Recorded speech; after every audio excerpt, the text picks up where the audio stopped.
Salut à tous, salut à toutes, j'espère que vous allez bien. On se retrouve aujourd'hui pour un nouveau live. On est toujours dimanche et il est 11h01 et je suis toujours avec Alexandre. Et pour ceux qui ne l'auraient pas reconnu, notre générique d'intro est celui de la série Gundam Seed. Je sais pas si tu as eu le temps d'ailleurs de regarder un petit peu la série depuis la semaine dernière, Alexandre. Pas encore, non. Vu que là, on regarde une autre série avec ma copine qui s'appelle The Returnant ou The Returned, je sais plus. Un truc comme ça. Ok. Bah écoute, alors rapidement, vous êtes sur un live de l'association Gamers Voice, donc il y a une association basée en Alsace de culture geek. On fait du rétro gaming, du jeu vidéo, du cosplay. On parle aussi de Magic, de Yu-Gi-Oh et plein d'autres choses. Et là aujourd'hui, je suis avec Alexandre pour parler un petit peu de modélisation 3D. Vous le voyez déjà à l'écran normalement. Alors pour ceux qui ne te connaissent pas encore, Alexandre, une petite présentation de toi-même. Alors bonjour à tous. Alors comme dit, moi je m'appelle Alexandre Adler. J'ai fait des études en 3D à Strasbourg pendant 5 ans. Et aujourd'hui, je suis caractère modeling artiste junior. C'est-à-dire que j'ai moins de 3 à 2 ans d'expérience dans l'univers du jeu vidéo. Ok. Alors pour ceux qui nous verront en live et ceux qui nous verraient peut-être en replay, n'hésitez pas à poser vos questions si jamais vous en avez. On pourra revenir dessus. Comme ça, vous pourrez un petit peu, s'il y a des choses que vous n'avez pas compris, revenir sur certains sujets. Et donc voilà, tu nous as présenté une image que les gens normalement peuvent voir à l'écran. N'hésitez pas d'ailleurs à nous dire si vous nous voyez bien, vous nous entendez bien. Et donc à quoi doit servir cette image, Alexandre? Eh ben, c'est très simple. En fait, là, vous pouvez voir la modélisation donc, que j'ai fait hier pour aujourd'hui d'un personnage en 3D, mais comme c'était fait à l'époque de la PlayStation 1. Donc, pour expliquer, en fait, c'est qu'à l'époque de la PlayStation 1, on avait pu commencer à intégrer la 3D dans les jeux vidéo. Et il modélisait des personnages de cette façon-là, très simplement. Donc, on peut voir qu'il n'y a pas trop de détails sur le personnage, notamment au niveau des mains. Ce ne sont pas comme aujourd'hui, on peut le faire des mains avec tous les doigts détachés qui peuvent bouger. À l'époque, c'était juste une moufle. Les visages n'avaient pas le nez, les arcades, les bouches, les pieds n'avaient pas tous les orteils, tout ça. C'était vraiment quelque chose de très simple en bloc, en fait, en petits carrés un peu partout, quoi. Aujourd'hui, on peut en mettre plus pour qu'il y ait un meilleur détail.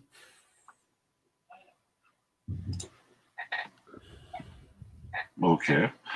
Et donc, tu voulais comparer ça avec quelque chose d'autre, si je ne m'abuse.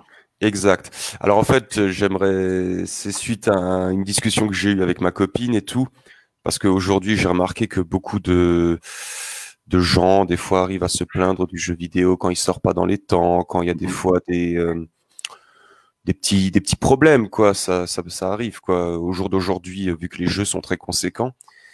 Et en fait, donc comme dit, à l'époque, c'était ça, hein, des personnages de jeux vidéo. Mais aujourd'hui, on arrive à aller vers quelque chose de beaucoup plus détaillé, comme ceci. Alors, pour ceux qui posent la question, oui, c'est de la 3D. C'est ce qu'on appelle du sculpt modeling. Alors, on en avait déjà parlé la semaine dernière, notamment du logiciel ZBrush. ZBrush est un logiciel qui permet de faire de la 3D, mais comme si on sculptait à l'ancienne, c'est-à-dire avec de la terre.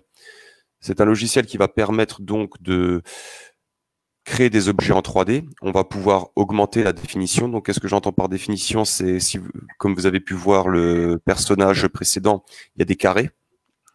Cette brush va pouvoir en fait mettre plein de petits carrés sur ce personnage, ce qui va augmenter la définition et va permettre de sortir plus de détails sur les personnages, donc le nez, la bouche, les lèvres, les paupières, voire même creuser un peu l'arcade et tout ça. Et c'est un logiciel qui est aujourd'hui très utilisé dans la modélisation 3D. Je crois même qu'il est utilisé partout, en fait, hein, que ce soit dans les films, dans les jeux vidéo, dans les séries d'animation. Il est utilisé par beaucoup de créateurs aujourd'hui. Il est devenu vraiment universel dans l'univers de la 3D. Ok. Et donc, tu me disais que le visage qu'on voit à l'écran, c'est un visage qui t'est très familier, je crois, puisque tu le vois régulièrement quand tu te regardes Ouais. dans un miroir.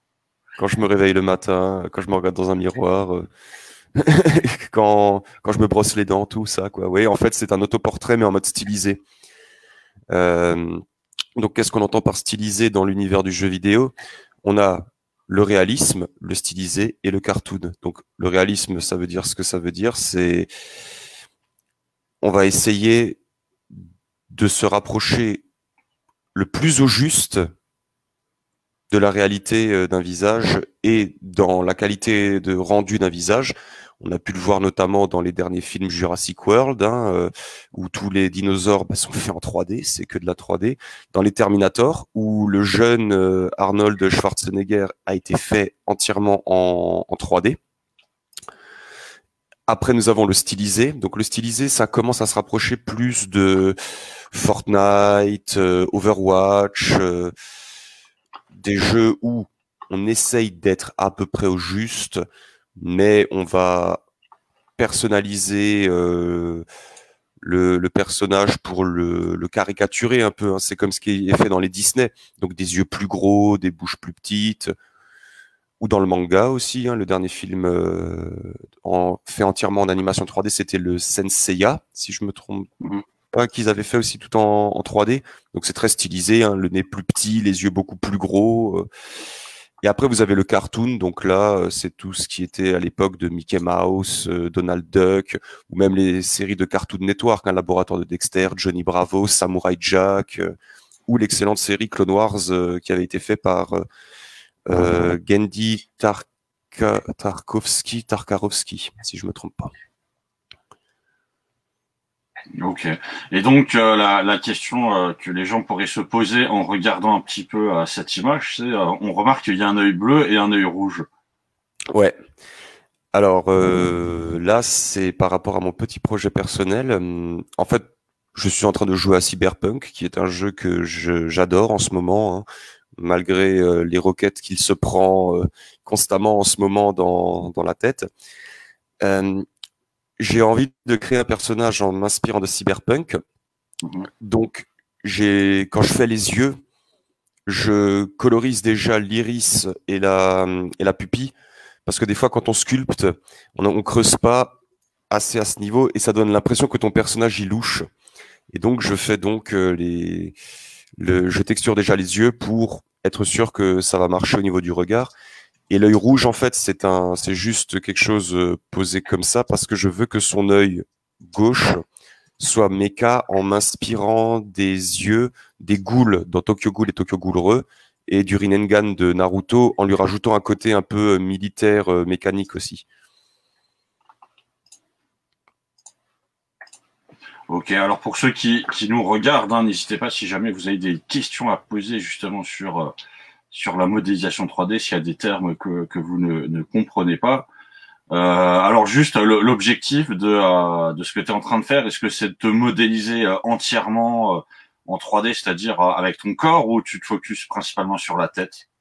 Je vais faire un buste, c'est-à-dire qu'on va voir tête, une partie du corps et des bras. Et dès que j'aurai vraiment un peu plus de temps ou que j'aurai plus de motivation en ce moment, quoi, je vais vraiment faire tout le personnage, quoi. Parce que c'est quand même un gros travail. Et comme je travaille aussi l'après-midi dans ma société, j'ai très peu de temps le matin pour le faire. Et donc je m'étais dit, je veux faire un projet rapide qui me prend que quelques heures le matin pour pouvoir le finir assez vite et le poster. Ok. Alors, est-ce que tu aurais d'autres exemples peut-être à montrer à nos viewers en ce qui concerne peut-être le passage de ce qui se faisait à l'époque sur PlayStation et là actuellement? Alors j'ai fait que ces de petites choses, hein. J'ai pris tout mon temps hier pour modéliser tout ça. Maintenant, pour montrer un exemple tout bête, je peux faire une petite démo vite fait. Alors je vais partager un autre écran. Share screen. On va le mettre sur l'écran principal. Donc je vais fermer le, hop, pour pas qu'on ait tout le, voilà.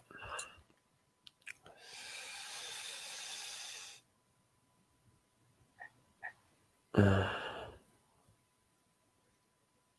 ceux qui nous regardent, hein, ce sont les aléas du direct. Oui, malheureusement les logiciels prennent beaucoup de temps à s'ouvrir. Ah. Donc tu es aussi sur Autodesk 3ds Max. Oui, c'est le logiciel que j'ai principalement appris quand j'étais en études, sachant qu'aujourd'hui il y a 3 gros logiciels qui sont utilisés dans l'industrie de la 3D. On a donc 3ds Autodesk Max, quoi, qui a été l'un des premiers, si je me trompe pas. On a eu ensuite Blender, qui est un logiciel gratuit et un très bon logiciel gratuit.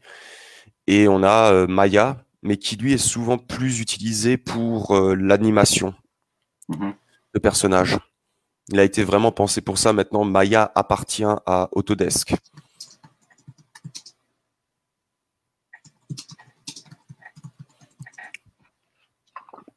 Alors. Et en fait, pour raconter voilà les petites anecdotes de la 3D, bon, faut savoir que les premières consoles, hein, ce n'était pas en 3D, c'était en 2D, notamment pixel art. Alors, c'était par rapport à la puissance de la console. Hein. Je me suis un peu renseigné sur le sujet, donc je ne sais pas si beaucoup de gens le savent, mais à l'époque, les consoles tournaient en ce qu'on appelait des bits, BIT. Je crois que la NES était en 8 bits. Tu avais eu la Super NES qui était en 16. Après, on a eu la PlayStation 1 qui était sur 32. Et la 64, comme portait son nom, c'était 64 bits. Et c'est ce qui permet en fait de traiter l'information de ce qui apparaît à l'écran quand vous mettez un jeu dans la console. Donc, pour faire un peu simple, hein, pour l'évolution de la 3D, je ne me souviens plus tellement du nom du jeu. C'était un jeu de course qui était sorti sur PlayStation 1 avec des petits vaisseaux.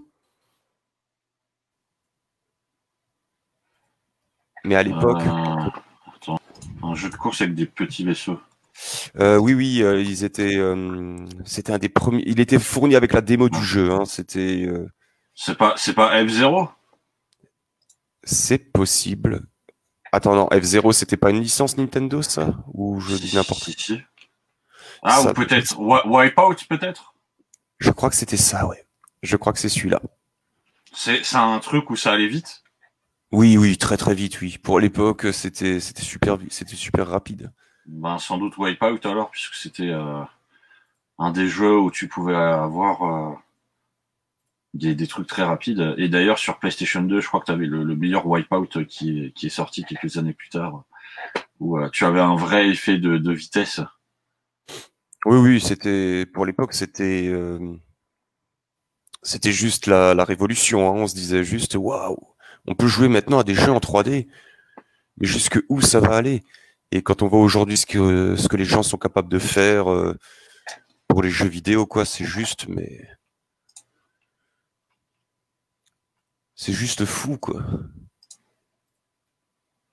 Donc vous voyez, à l'époque, les modèles étaient très très simples parce que il fallait que la console puisse calculer tout ça. Hein. Donc il faisait des choses très très simples. D'ailleurs, pour citer un jeu que j'ai, alors que je n'avais pas le droit hein, normalement, mais c'était un jeu qui était interdit aux moins de 18 ans, qui s'appelait Resident Evil, qui s'appelle toujours d'ailleurs Resident Evil. Et ces jeux, en fait, pour optimiser vraiment que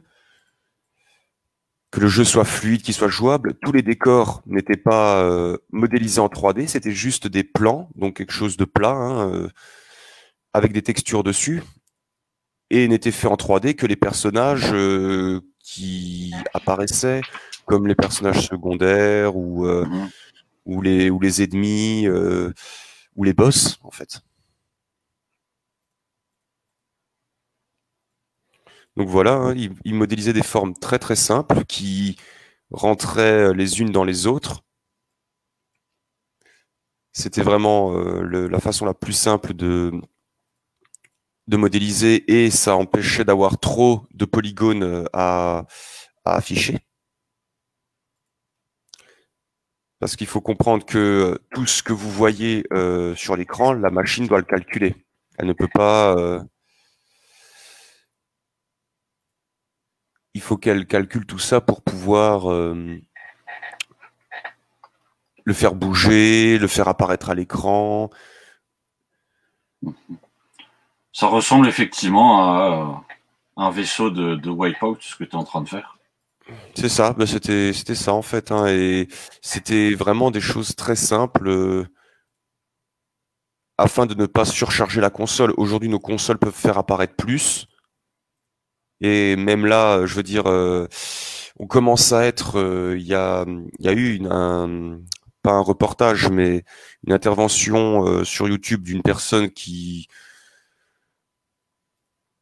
fait un peu on va dire des vidéos pour informer les gens sur l'univers geek, les choses comme ça. Et on suppose que les consoles vont commencer à devenir obsolètes parce qu'elles n'ont plus les capacités nécessaires pour les jeux qui sortent actuellement, quoi. Mhm. Et qu'on n'a plus les composants pour les faire tourner en version console, quoi. Ce qu'il faudrait faire, selon lui, c'est maintenant passer en online et se servir de la puissance de calcul du cloud pour faire marcher les jeux. Donc voilà, hein, ça c'était des vaisseaux mais tout simples, vraiment très très simplistes. Et ça tournait à l'époque sur PS1. Donc voilà, il devait y avoir en tout. Alors, vous voyez le petit counter jaune ici qui indique le nombre de polygones qu'on a sur ce petit vaisseau. Donc c'est 49. Mhm. Donc ça veut dire qu'en tout et pour tout, il y a 49 petites surfaces comme ça. Donc ce que vous voyez apparaître en rouge, ça veut dire que là, il y en a 49. Et aujourd'hui, ça peut se chiffrer à plusieurs milliers de ces petites faces. Je crois que pour Overwatch, un personnage tiers, hein, que ce soit Reinhardt, Widowmaker ou même Genji, ça se compte en... Vous avez dit combien? 72 000 triangles, ouais, 36 000, 36 000 polygones, armes non comprises. Mhm. Donc, vous voyez que c'est comme ça qu'on a pu passer de ça à quelque chose de plus lisse et de plus fluide comme ceci. Parce que les consoles deviennent de plus en plus puissantes et elles peuvent calculer plus d'informations que ce qui était possible à l'époque.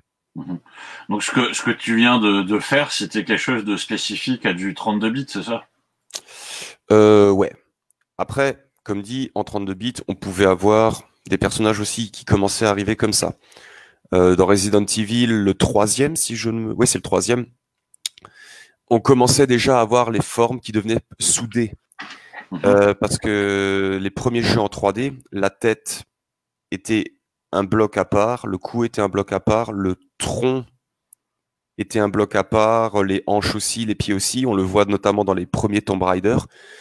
Et après, ils ont commencé à tout solidariser ensemble, hein, donc à tout souder. Le cou est soudé au torse, les bras sont soudés au torse, le bassin est soudé au torse, les jambes sont soudées au bassin.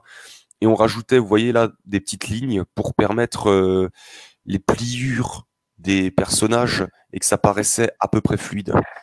Mhm. Le trait vert foncé un petit peu qui est autour du personnage, c'est normal ou c'est Si tu parles de cette chose en dessous là? Non, non, je veux dire, le personnage, tu sais, il est entouré d'un trait vert qui forme la silhouette. Oui, ça c'est quand on sélectionne le personnage, c'est une amélioration de 3ds Max. Parce qu'à l'époque, quand on incrémentait des surfaces les unes dans les autres, pour la sélectionner, c'était un peu problématique, hein. Il te disait pas quelle surface tu sélectionnais. Et ils ont fait une mise à jour que dès que tu arrivais sur un objet et que tu le scrolles, il le met en surbrillance pour dire tu es sur cet objet, est-ce que c'est celui-là que tu veux sélectionner? Et on peut voir en dessous l'axe, hein, l'axe 3D qui est donc l'axe X, Y et Z. Si jamais, pour ceux qui nous regardent, vous avez des questions, hein, n'hésitez pas pour essayer d'en apprendre le plus possible. Moi, je vais rebondir sur une question qu'avait posée Alexandre la semaine dernière Oui. par rapport à tous les logiciels justement qui existent pour faire de la modélisation. Bon, après toi, tu as ton préféré, mais on va dire pour justement faire un petit peu quelque chose de prise en main simple et autres, c'est lequel que tu conseillerais pour des gens qui débutent et qui veulent faire des choses plutôt correctes assez rapidement? Alors le problème c'est qu'il n'y a pas vraiment de logiciel simple. Ils vont tous demander un peu de pratique, hein, que ce soit Blender, Max, Maya ou ZBrush, ils vont tous demander un peu de pratique, déjà pour savoir comment naviguer dans l'interface, quel objet utiliser, et quel contrôle effectuer pour effectuer des modifications. Mais généralement, c'est assez simple de prise en main si on passe quelques heures dessus, hein. Il y a de très bons tutoriels sur YouTube.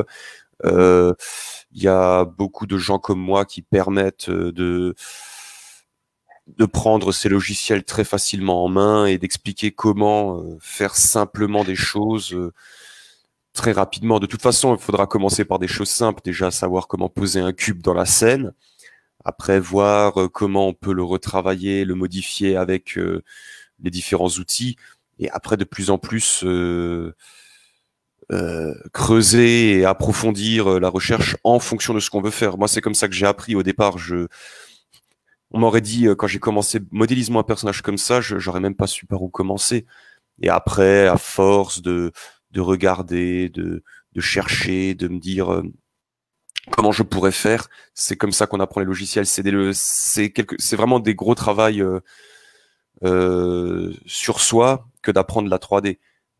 Après, ça prend un certain temps, mais c'est comme tout. Si on s'y intéresse vraiment et que on essaye petit à petit, ça rentre assez facilement.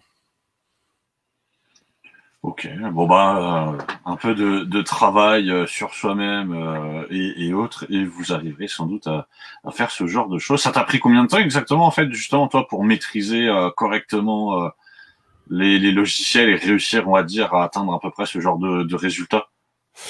Alors pour un personnage comme ça, au bout de ma 2e année de 3D, j'y suis arrivé.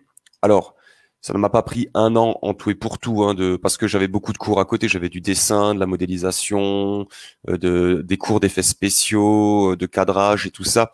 Donc je faisais un peu du 3ds Max, un peu du dessin, un peu de ça. Mais à force je veux dire, en passant une demi-heure, voire 1 heure par jour sur le logiciel, en moins d'1 an, j'arrivais à faire quelque chose comme ça.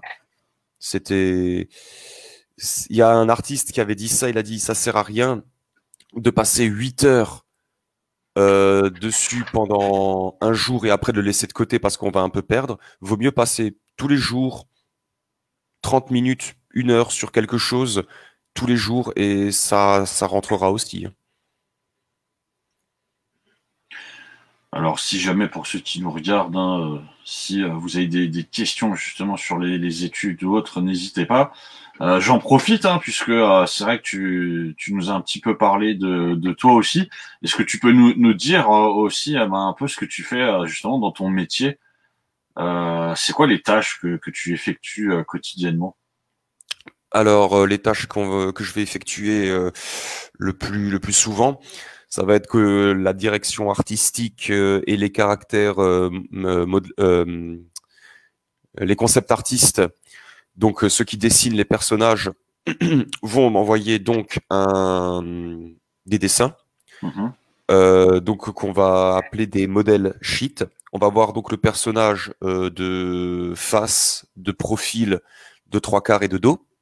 Ils vont donc m'envoyer cette référence et ils me disent voilà, je veux ce personnage. Ils mettent aussi des fois certains détails en grande image pour dire ouais, tu vois là sur l'épaule, il a par exemple un tatouage. Regarde sur l'oreille droite, il a des piercings ou une cicatrice ou quelque chose. Ils mettent aussi la photo du visage à côté pour voir à quoi va ressembler le visage du personnage. Moi, je vais donc avoir cette image en référence à côté de moi et je vais devoir le modéliser, donc le sculpter sur ZBrush. Une fois que la sculpture est finie, donc on commence à arriver vers quelque chose d'à peu près finalisé. Là, c'est pas encore fini, mais on commence à s'y rapprocher.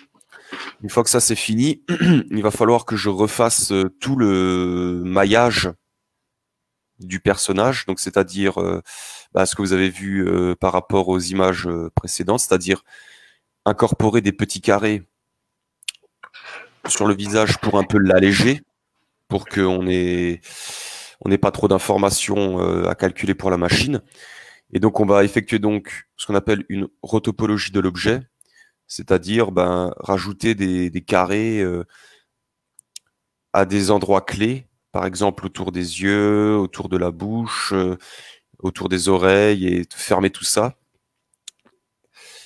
Donc le rendre en définition un peu plus basse, en conservant un peu du détail. Une fois que cela c'est fait, on va donc s'attaquer à ce qu'on appelle des UVW.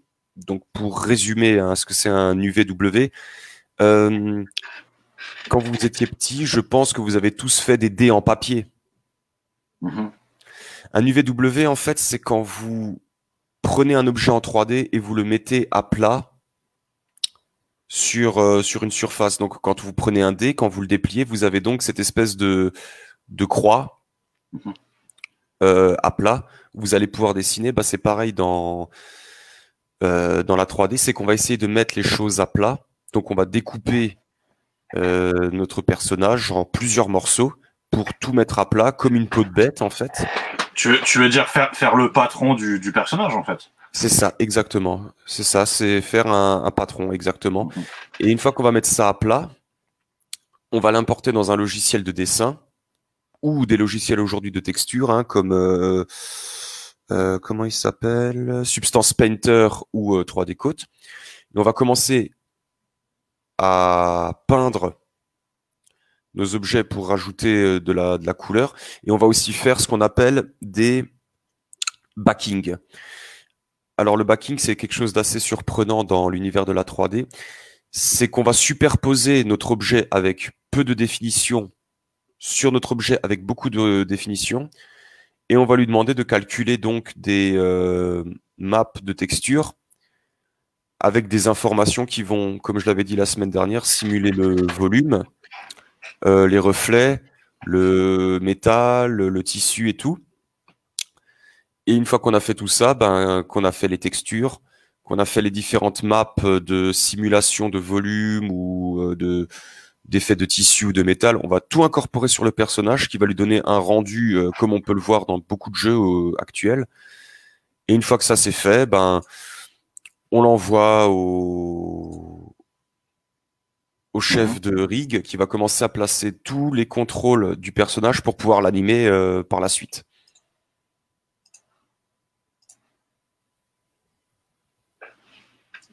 Ok. Ça prend combien de temps justement de faire ça? Ça dépend vraiment de la qualité du personnage. Plus on va aller vers le réaliste, plus ça va demander du temps. Parce que qui dit réalisme dit forcément être au plus juste du personnage que tu devras modéliser, c'est-à-dire rajouter les pores de la peau. S'il a commencé à avoir des rides, il faut modéliser les rides.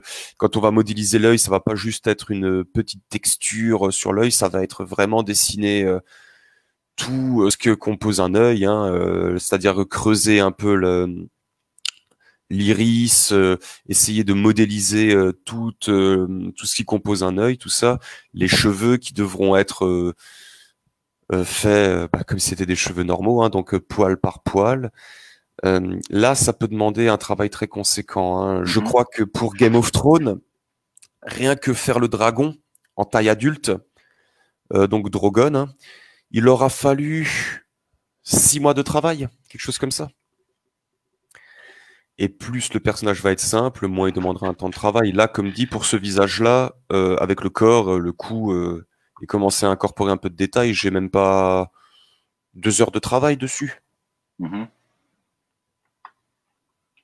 Et après, bon, tout ce qui suit, après texture et tout ça, ça demande aussi un peu de travail. Et après, ça dépend de jusqu'à où on connaît le processus, quoi. C'est-à-dire que moi qui fais beaucoup de sculpting, ben, ça prend très peu de temps. Mais la texture va me prendre un peu plus de temps parce que je ne suis pas un bon peintre, quoi. Donc, je vais prendre beaucoup de temps à peindre, à y aller très doucement et à essayer d'être le plus juste par rapport aux couleurs et aux nuances que compose un visage ou le grain de la peau, quoi. Justement, en parlant de texture, il y aurait moyen que tu nous montres un petit peu qu'est-ce que ça donne sur le petit vaisseau que tu as fait? Alors, il faudrait que je le déplie, mais oui, c'est faisable très facilement. Alors, là, déjà, ce que je vais faire, je vais donc tout attacher. Hop. Est-ce que tu me l'as attaché? Oui, il me dit qu'il l'a attaché. Donc, là, ce que je vais faire, c'est juste lui dire. Alors ça, c'était aussi une technique qui avait été utilisée à l'époque. Hein. Ring. Connect, voilà. Ça, c'était une technique très très simple où on prenait la moitié et on la supprimait. Pourquoi? Parce que 3ds Max a dans son moteur un petit outil qui permet de tout mettre en symétrie. Et ça aussi, ça économisait de l'information pour les consoles. C'était on ne texturait que la moitié et après on appliquait une symétrie. Et donc ça permettait de ne pas demander trop de ressources de calcul pour les textures dans le jeu vidéo. Parce que ça aussi, il faut le calculer. Alors, on le supprime. Donc, hop, on fait un UVW.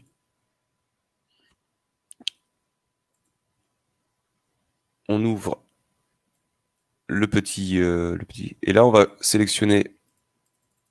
Ah, il veut pas. Pourquoi il veut pas? Ah, je sais pourquoi. Parce que j'étais encore en sélection polygonale. Voilà. Donc là, on peut voir un fatras, mais immense, quoi. On va lui dire, je veux que tu me le mettes à plat. Voilà. Et là, on peut voir que tout est à plat. Mais c'est encore très brouillon. Il faut le retoucher. Il faut toujours le retoucher. Il faut jamais le laisser en brut de décoffrage. Sinon, le logiciel ne va... Ça va être, en fait, très catastrophique à texturer. Il faut qu'il y ait quand même un peu des choses qui soient soudées entre elles. Sinon, on s'y perd. Voilà. Donc là, ce que je fais, je lui dis, cette partie-là, je veux que tu me la soudes. Je veux pas que ce soit un truc, voilà, quoi, à part. Donc, hop, hop, voilà. Donc lui, je l'ai fait, je le mets à part. Donc, excusez-moi, petite démangeaison. Hop. Donc en fait, vous voyez, c'est exactement comme tu avais dit, un patron, hein, quelque chose à plat. Un patron à ne pas confondre avec votre patron qui peut être le chef de l'entreprise ou votre supérieur hiérarchique. C'est ça. C'est plus quelque chose à plat, quoi, là, ce qu'on fait. Voilà. Donc ça prend un peu de temps, hein, comme dit, parce qu'il faut des fois bien réfléchir à comment ça va être fait. Et on le met généralement dans le sens d'orientation de la vue 3D pour ne pas se perdre. Hop. Donc là, hop. Alors là, il a compris que ça, c'était en une seule pièce. Des fois, Max réfléchit un peu. Le meilleur logiciel qui fait les UV, généralement, c'est Blender. Hein. Lui, et Maya. Eux, pour tout ce qui est faire des UV, ils comprennent très facilement les informations. Donc là, il me dit oui, c'est bon, tu as tout. Voilà, je vais le mettre là.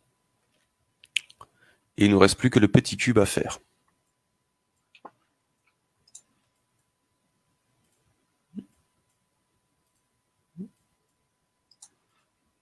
Voilà, là on va lui dire ceci.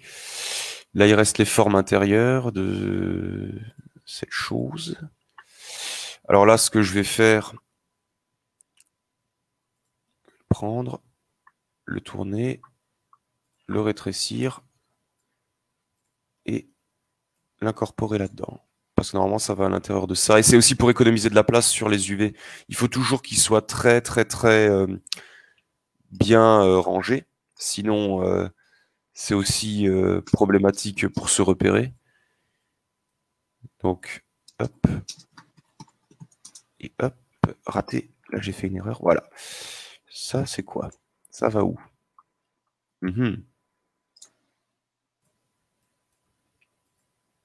Voilà. On a tout ça. Ah, j'ai compris. Hop. Oui. Ah, je suis en sélection de... Hop. Et hop. Et une fois que ça c'est fait, bah, je vais tout mettre en place dans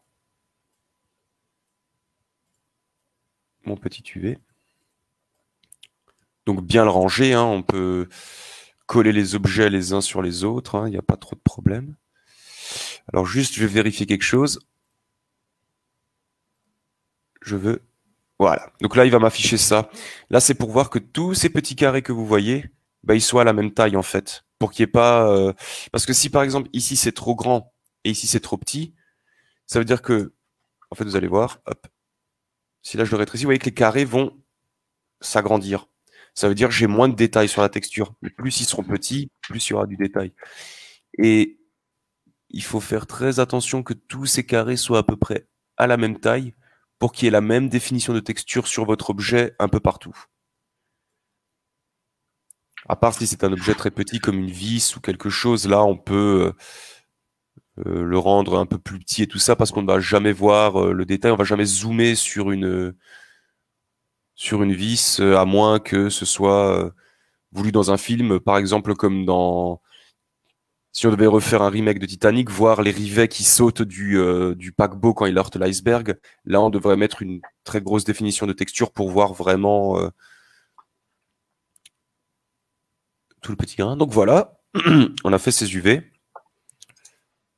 Donc, alors là, ils sont très mal rangés. Hein. Normalement, il faut que ce soit mieux rangé que ça, il faut que ce soit mieux ordonné. Mais c'est pour là, c'est pour la vidéo. Et une fois que ceci est fait, alors où te trouves-tu? Là, je vais lui dire, je veux rendre un objet. Et là, vous voyez qu'il y a des chiffres qui apparaissent. Et ben ça, c'est les tailles de la texture en fait. Au début, les textures étaient faites en 512 par 512 pixels.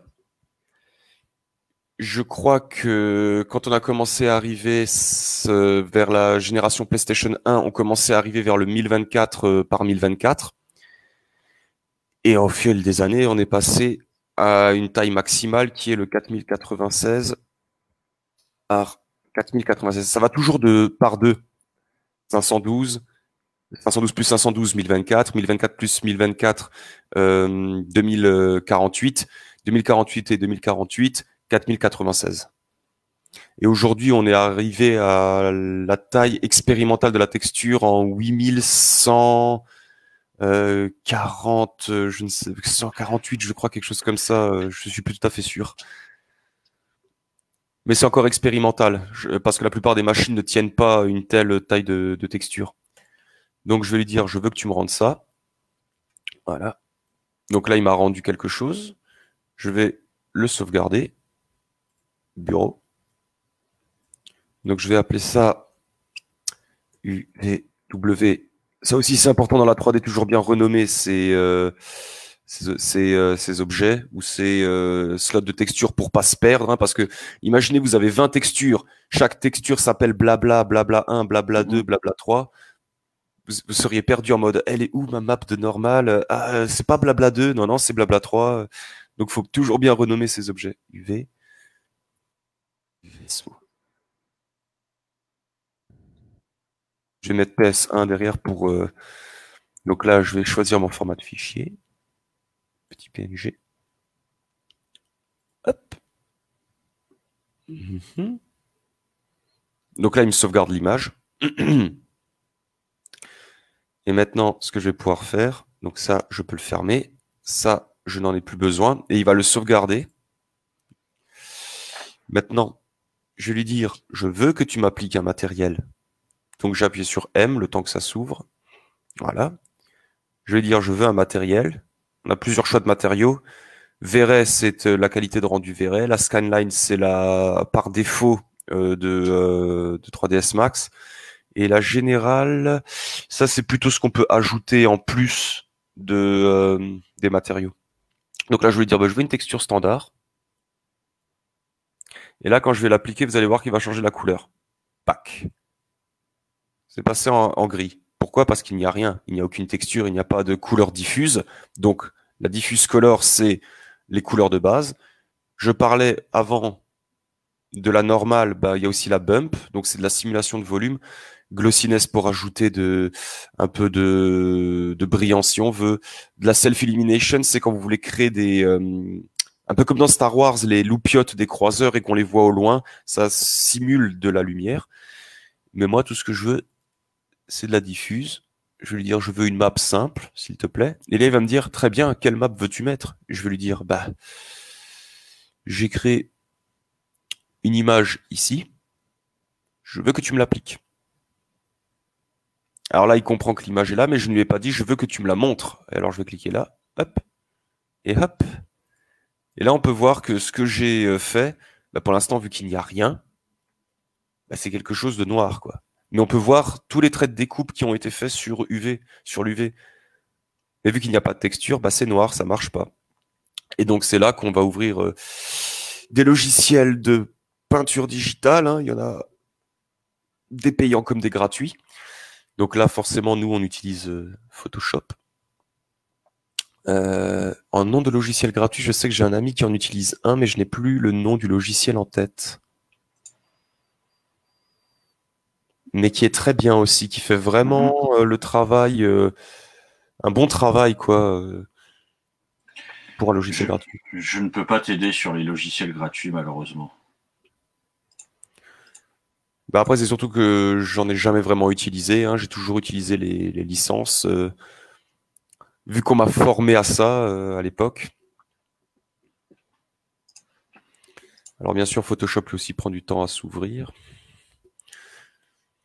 Mais en fait, ça va être tout simple. Ça va être que vous allez voir quand je vais vous le montrer. Alors déjà, là aussi, ce que je parlais, appliquer la symétrie, parce que notre vaisseau était au départ Voilà. Et là, vous voyez qu'il a appliqué une symétrie et que donc il a compris que cette partie-là, en fait, est le miroir de cette partie-là.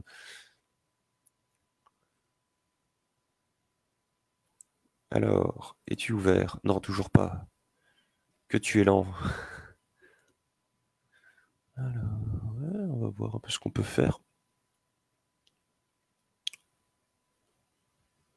Alors, il est un peu malade aujourd'hui le PC. Et après, ce que je peux aussi faire, parce que si vous texturez ces objets, lui, il sait que ces objets sont déjà dépliés avec des UV, mais ce que je peux très bien faire, c'est lui dire, j'aimerais répéter cet aileron 3-4 fois. Donc je vais lui dire qu'il est lent. Je vais lui dire, tu me le dupliques. Le seul défaut qu'il y aura, c'est que vu que c'est une copie de cet aileron, si vous faites une texture sur l'aileron, elle se démultipliera sur les autres. À moins de refaire un UV et de le déplacer sur le plan et de mettre une autre texture à côté. Et qu'est-ce qu'il a? Ah, j'ai compris. C'est Photoshop qui consomme trop de ressources. Voilà. Hop. Hop. Center to object. Hop. Et là, je peux lui mettre... Il est lent. Il est lent. Je crois que je lui en demande trop.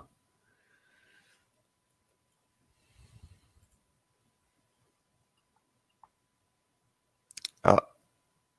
Est-ce que j'ai...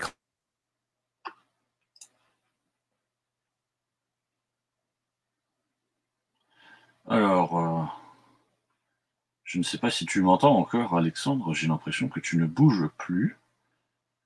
Sans doute, d'ailleurs, je vois qu'il n'y a plus rien qui bouge.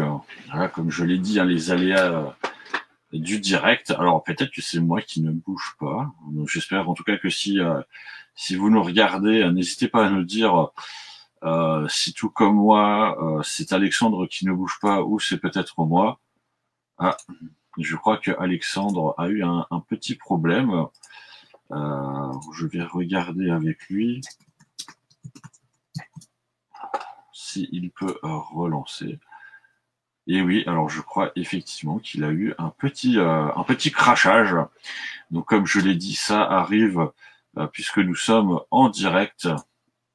Je vais regarder vite fait s'il peut relancer. Sinon, il a complètement déconnecté. Alors j'en profite pour ceux qui nous regardent et pour ceux qui verraient le live en replay. Nous sommes l'association Gamers Voice. N'hésitez pas à nous rejoindre. Vous avez aussi dans la description de la vidéo des liens pour nous rejoindre. Voilà, que ce soit sur Facebook, sur Twitter, sur Instagram et aussi sur Discord. On a un serveur Discord si jamais vous avez envie de nous rejoindre pour pouvoir parler justement de modélisation 3D ou, comme je l'ai dit, de cosplay, de rétro gaming. Voilà, on fait des soirées Among Us, Loup-garou, Scribio. D'ailleurs, le dimanche 31, on aura la Coupe d'Alsace de Scribio pour ceux qui veulent participer. Et je vois qu'Alexandre est de retour. Est-ce que tu m'entends, Alexandre? Oui, oui, je vous entends. Vraiment désolé. Hein, l'ordinateur n'a pas supporté que je le pousse un peu trop, quoi. Donc là, ce que je disais, voilà, on peut rajouter donc des objets, les dupliquer, tout ce qu'il faut. Alors, il ne veut pas faire ce que je veux parce que il considère que je ne suis pas sur le bon. Voilà. Attache. Bam. Voilà. Donc j'ai pu rajouter des petits ailerons. Maintenant, donc comme ce qu'on avait dit, c'est je vais aller sur Photoshop, lui dire je veux un nouveau document en pixels, donc 4096 par 1096. Hop. J'espère qu'il crache pas. Ouais, pour ceux qui nous regardent, les ordinateurs aussi, quand ils disent non, ça veut dire non. Ils aiment pas trop. Justement, donc c'est pour ça que des fois, comme je le disais, quand, par exemple, un objet, un jeu vidéo demande trop de ressources pour un PC, donc beaucoup trop de définition, trop de calculs à faire, c'est ce pourquoi votre jeu, il rame, parce que vous lui en demandez trop. Donc là, vous pouvez voir, donc on a notre petit UV. Et là, si maintenant je voulais, je sais pas, je veux dire, allez, hop, hop, hop. Voilà, je veux faire une texture là-dessus. Donc là, je vais dire à Photoshop que je veux que ce soit sur un autre calque. Donc je vais dire, tiens, mon vaisseau, j'aimerais que tu sois rouge, s'il te plaît. Ah, mais j'aimerais que... On va faire quelque chose, voilà, d'un petit peu moche, hein, mais pour montrer.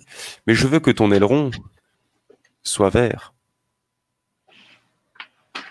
Alors, on va même dire, un peu vert plus foncé, comme ça, voilà, hop. Oups. Là, ce qu'il m'a fait, c'est totalement naturel. Parce que j'ai oublié de lui dire que je ne voulais pas cette sélection. Alt, boum, voilà. Et maintenant, ce que je vais faire, en fait, je vais le sauvegarder. Je vais lui dire, voilà, je veux que tu me sauvegardes ça. Hop. Je vais aller sur ce PC bureau. Voilà. Donc là, je vais l'enregistrer. Hop. Donc le temps qu'il prenne à enregistrer. Et maintenant, vous allez voir que si je rouvre 3ds Max, donc il bugouille un peu parce qu'il est en train de calculer l'information. Et là, on peut voir que, oh, eh ben, ça a marché. C'est juste, voilà, bah, j'ai appliqué les textures. Et après, on peut faire des choses beaucoup plus... on peut, si on veut, voilà, je vais essayer un petit truc. Alors, on va prendre une texture un peu noire. Je vais lui dire, voilà, hop, je veux ça. Et je vais lui dire, bah oui, mais là, je voudrais rajouter un... qu'est-ce qu'on pourrait faire? Alors, je vais juste lui dire qu'il me diminue un peu tout ça, sinon...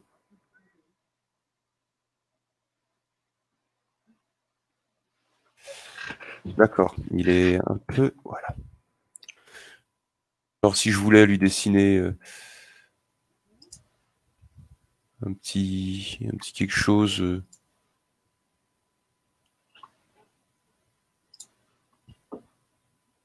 quelque chose sur le... Donc là, je fais vraiment des trucs vite fait, bien fait, hein, pour montrer... Voilà, je dessine un petit truc, voilà, je vais lui dire, bon, bah, je veux sauvegarder. Non, où es-tu? Là. Voilà, enregistrer. Oui, il existe déjà, je le sais, mais je veux que tu l'écrases.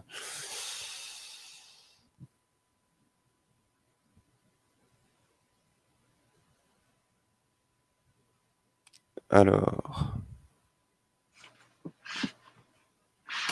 il va prendre un peu de temps.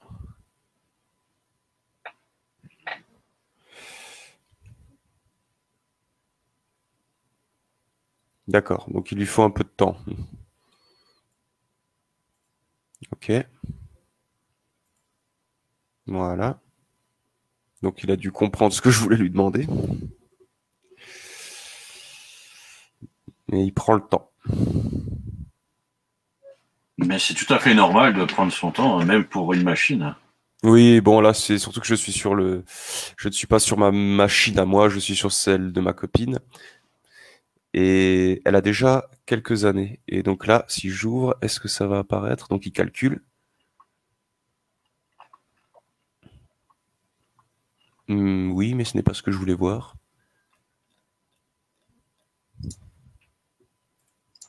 Alors, 3ds Max a un peu de mal lui aussi. Alors. Coucou. D'accord, il a un peu de mal. Hein. Mais... D'accord. Il a beaucoup de mal. Il n'aime pas. On va faire plus simplement. Voilà. Alors, j'ai mon 3ds Max qui n'a pas aimé. Ah, voilà. C'est apparu. Je ne sais pas si vous le... Oups. Oui, nous pouvons voir ton fond d'écran, mais... Voilà. Non, voilà. Vous voyez que le dessin est apparu ici. Donc en fait, c'est ça le texturing. En fait, c'est donc l'objet en 3D va être mis en 2D, donc à plat. On va rajouter des textures sur cet objet à plat. Et après, on va lui dire bah, au moteur 3D, voilà, maintenant ça, c'est ta texture. Et il va le mettre donc sur l'objet en 3D en fonction des coordonnées qu'on a fait en créant les UV.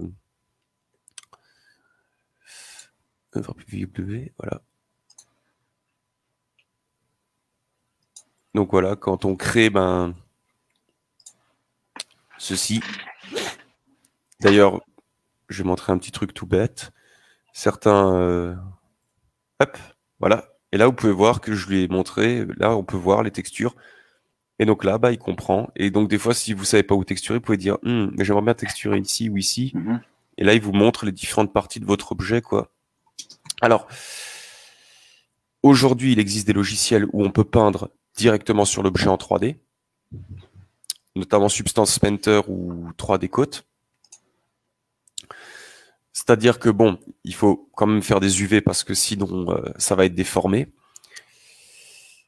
On crée un objet de ceci, on l'envoie sur un logiciel spécialisé et on va pouvoir texturer directement sur l'objet en 3D à la main.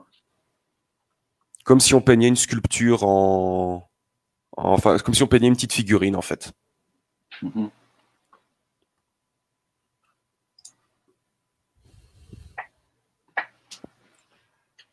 Voilà. Ok, super. Bah écoute, on arrive à quasiment 1 heure de live. Je sais pas si tu as vu le temps passer. Non, encore une fois, toujours pas. Il va bientôt être midi, donc c'est bientôt l'heure de manger. Moi, je remercie ceux qui nous ont regardés aujourd'hui. Et évidemment, je te remercie aussi d'avoir participé et animé ce live avec moi. Merci de m'avoir invité. J'espère que ça t'a plu. Encore une fois, pour ceux qui nous regardent et pour ceux qui verront le live en replay, n'hésitez pas à nous rejoindre sur les différents réseaux et aussi sur Discord si vous avez justement envie de parler modélisation 3D ou des autres sujets.